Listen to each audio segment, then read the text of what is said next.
अर्जुन राठौर साहब घर पे है? जी समझ रहे हैं।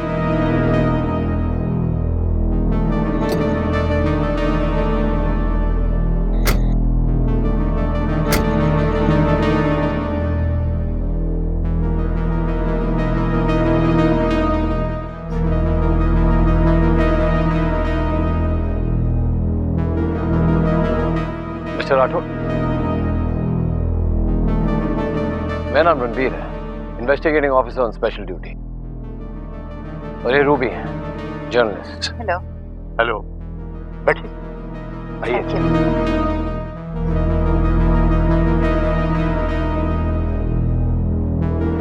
कहिए। हम लोग संगरोली के जंगल में जाना चाहते हैं और उसके लिए आपकी मदद चाहिए। मिस्टर राठौर, दीव में कुछ हादसे हुए हैं जिनके सुराग हम यहाँ तलाशते आ रहे हैं। संगरौली के जंगलों में जाना मानो जान हथेली पर रख के जाना है। आर यू श्योर के डीओ के केस के जोड़े हादसे के सुराग इतने दूर यहाँ के जंगलों से मिलेंगे? पूरा भरोसा है मुझे। मिस्टर रणवीर, हमारा फॉरेस्ट डिपार्टमेंट आपकी मदद करेगा, लेकिन यहाँ पिछले 12 सालों से कुछ अजीब और गरीब हादसा हो रहे हैं और जंगल में जाना तो दूर की बात है, यहाँ लोग रात को जंगल की सड़क से भी जाना नहीं चाहते। मिस्टर राठौर, अगर हालात ऐसे हैं तो फिर आपने कुछ तो जांच पड़ताल जरूर की हुई। हमारी टीम वहाँ की तफ्तीश करके आई है, लेकिन सच तो ये है कि हादसा तो रुक नहीं रहे। ये लोग जो मानते हैं उस पर आपके डिपार्टमेंट ने ध्यान दिया है? देखिए, फजूल की बातों में जाता नहीं। भ्रम और मनगढ़ंत बातों को दूध देना बेकार की बात है।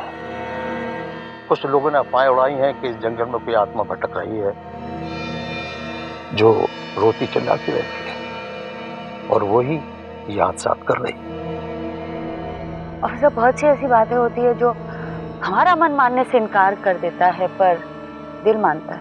मेरे साथ ऐसा हुआ है। एक लड़की है साइंस ग्रेजुएट, उसका कहना है कि वो अपने होने वाले पति के साथ संगरोली जंगलों से गुजर रही थी। देर हो गई, रात के अंधेरे में हादसा हो गया। उस लड़की का ये कहना है कि उसके होने वाले पति की मौत उसी आत्मा ने की है। क्या हम उस लड़की से मिल सकते? देखिए, इस वक्त वो बड़ी मुश्किल में है। मिस्टर राठौर, अगर वो लड़की हमारी मदद करे, उस घटना की हमें कोई डिटेल्स दे दे, वहां ले जाए जहां ये घटना हुई थी, तो हमें अपनी तहकीकात में बहुत मदद मिलेगी। मैं आपको ले चलता हूँ, लेकिन इस बात की कोई गारंटी नहीं है इस मामले में वो आपकी कोई मदद करे। ये जानना बहुत जरूरी है हमारे लिए और आपके लिए भी कि वो क्या चीज़ है, वो क्या राज है जो इतना खौफ फैला रहा है। आप हमें उसके पास ले तो जाइए, हम कोशिश करेंगे शायद वो हमें उस जगह पर ले जाए जहाँ वो हादसा हुआ था। प्लीज चलिए, कोशिश कर लेते हैं।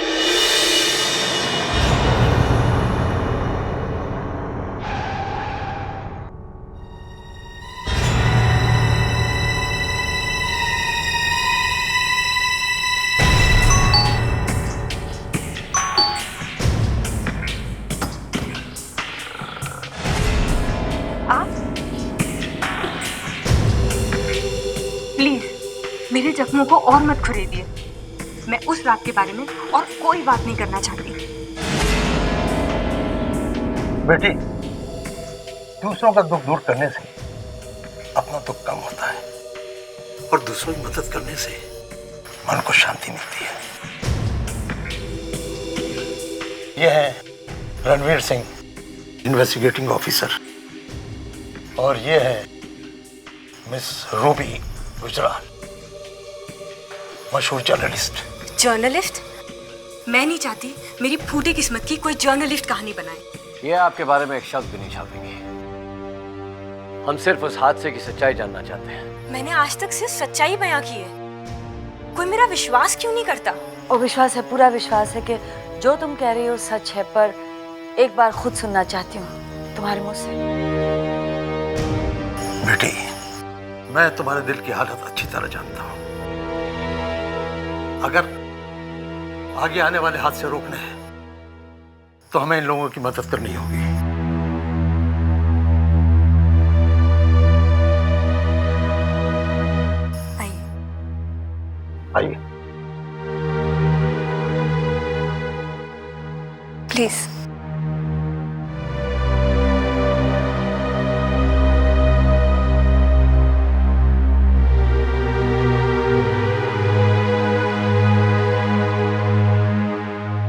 अपने होने वाले पति प्रताप के साथ उनके दोस्त की शादी अटेंड करने संगरोली जा रही थी।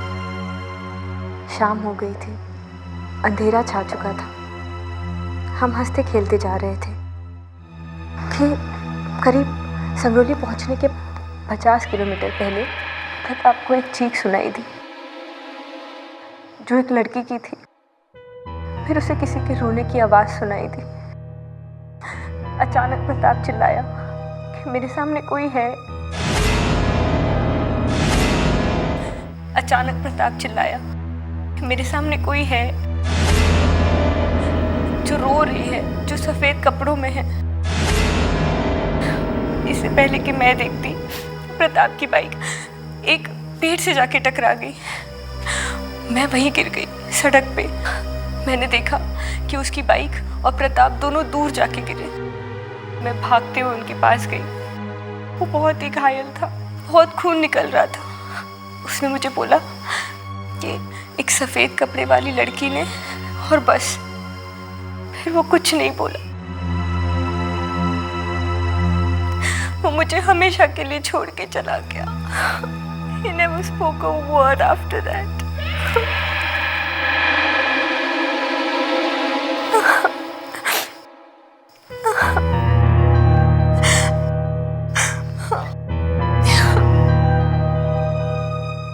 फिर मुझे भेड़िए के गुर्राने की आवाज़ सुनाई दी। बदहवास हो चुकी थी। मैं वहाँ से भागी तेज़ी से, जब तक इस शरीर में जान थी उतनी तेज़ी से। जब होश आया तो देखा कि मेरे इर्द गिर्द फॉरेस्ट ऑफिसर्स हैं। मैं उन्हें वहीं लेके गई, पर ना वहाँ प्रताप था और ना ही उसकी बाइक। उस वक्त हमें ऐसा लगा कि हादसे की वजह से लड़की डर गई है, लेकिन चंद घंटों के बाद प्रताप की बॉडी मिल गई और उसके दूसरे दिन मोटरसाइकिल भी मिल गई। बिल्कुल एक दूसरे के विपरीत दिशाओं में थी। क्या आप हमें उस घटना स्थान तक ले जा सकती हैं? हरगिज नहीं।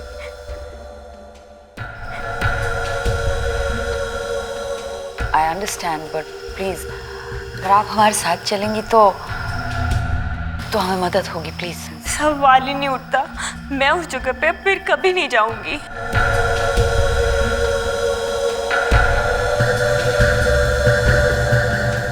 कविता, जिस तरह तुमने किसी को खोया, मैंने भी अपने करीबी साथी, एक अच्छे दोस्त को खोया। आलिया नाम था, बहुत अच्छी लड़की थी, बहुत उज्जवल भविष्य था उसका। एक झटके में सब कुछ खत्म।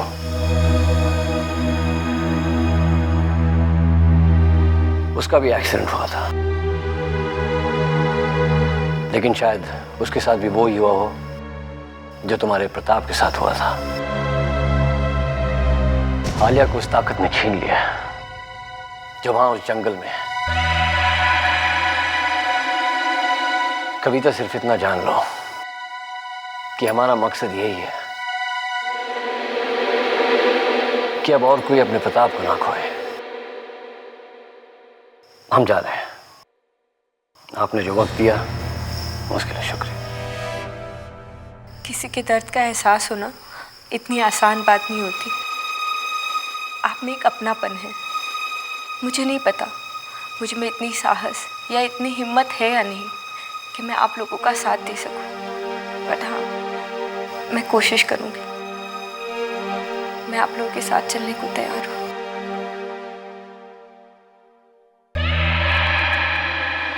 Thank you.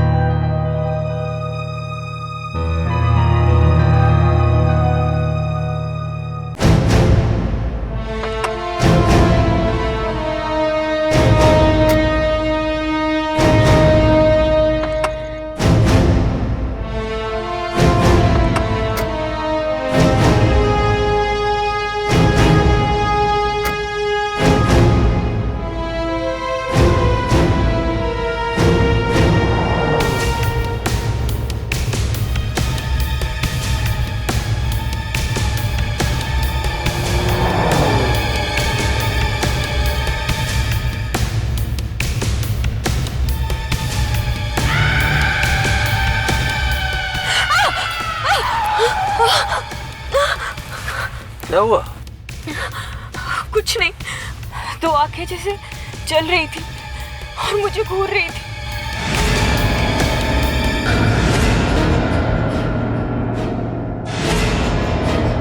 दो आंखें जैसे जल रही थी और मुझे घूर रही थी।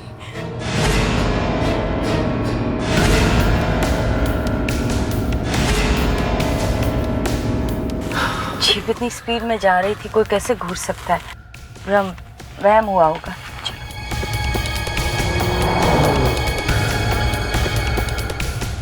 वहम, भ्रम, ये सारे वर्ड मैं पहले बहुत यूज करती थी, नास्तिक थी। लेकिन उस रात के बाद सब कुछ बदल गया। अब मैं 100% कह सकती हूँ कि इस इलाके के लोग जो कुछ भी कहते हैं वो सब सच है। सुन लिया मिस्टर रणवीर, अगर आप इसकी बातों पर भरोसा करेंगे तो अरेस्ट कैसे करेंगे? इस सवाल का जवाब मैं आपको अभी नहीं दे सकता। आपकी पुलिस तो बड़े फख्र से कहती है कि कानून के हाथ बड़े लंबे होते हैं। कानून की आंखों पर पट्टी बंधी है, इस वक्त ये सच्चाई है। इस केस को, उस पट्टी को हटाए बिना सॉल्व करना नामुमकिन है। कानून की बात छोड़िए, आपके डिपार्टमेंट ने क्या किया? पिछले 12 साल से ये हादसे हो रहे, लेकिन आप लोगों ने क्या किया? सिर्फ 2 बार ही लोगों को भेजा तफ्तीश करने के लिए, वो भी डर के मारे दिन में। ठीक से तफ्तीश ही नहीं की। अगर आप लोगों ने जरा सी हिम्मत दिखाई होती तो कविता को अपने होने वाले पति को नहीं खोना पड़ता। अगर मुझे डर होता तो मैं आप लोगों के साथ आता क्यों? तफ्तीश की नहीं या तफ्तीश करने नहीं दी, इसका जवाब देना बड़ा मुश्किल है। करने नहीं दी, रोकने में किसकी भलाई हो सकती है? देखिए रूबी जी, हर इंसान में हिम्मत नहीं होती है। फॉरेस्ट ऑफिसर बनना अलग बात है और इंसान बनना अलग बात है। तफ्तीश के लिए जो भी जंगलों में जाता है ना, तो अड़चनें उसकी रुकावट पैदा कर देती है।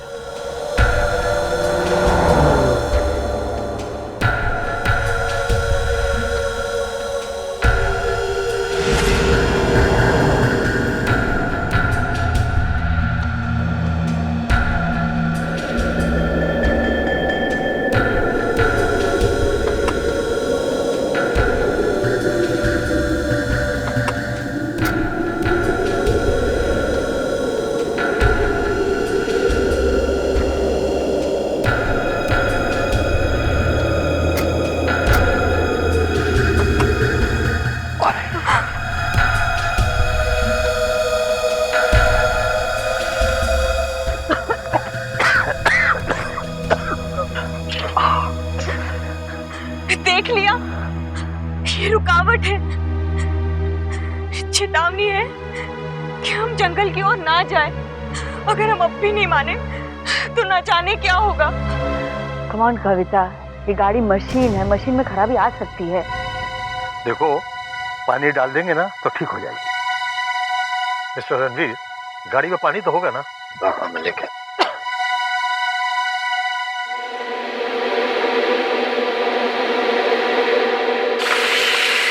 आप मानते क्यों नहीं हो?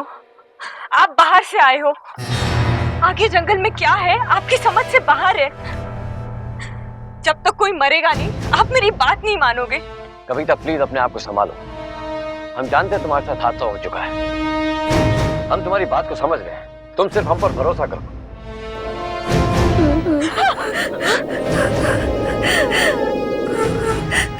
क्या हुआ? सुना आपने? क्या सुना? वो सिसकियों की आवाज सुनी आपने? कविता, बॉनेट खुला है, धुआं निकल रहा है, पानी डाला है, अंदर से कोई आवाज आ रही होगी।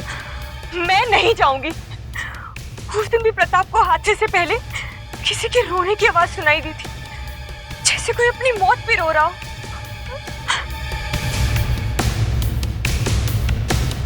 कविता, कौन रो रहा है? हमारे अलावा कौन है यहाँ पे? तुम्हारे मन में डर बैठ गया है जो तुम्हारे अंदर भ्रम पैदा कर रहा है। भ्रम नहीं है, कुछ भी हो जाए मैं आगे नहीं जाऊंगी। देखो, घबराने की कोई बात नहीं। मैं हूं ना, तुम मेरे साथ बिल्कुल महफूज रहोगी, है ना? देखो, एक काम करते हैं, यही करीब में ढाबा है, वहीं चलते हैं जब तक गाड़ी ठंडी हो जाएगी, ठीक है ना? चलें।